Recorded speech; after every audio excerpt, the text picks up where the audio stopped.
warning system.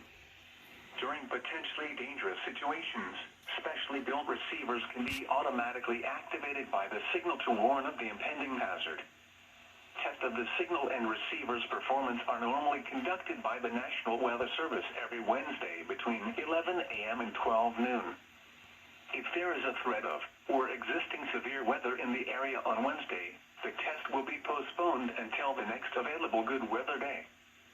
Problems with reception of this broadcast, normally more noticeable at greater distances from the transmitter, can occur even though you are using a good quality receiver in perfect working order.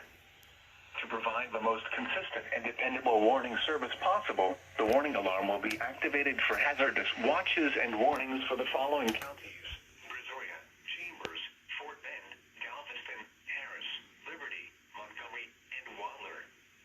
Repeating, this is a test of the NOAA Weather Radio's warning device.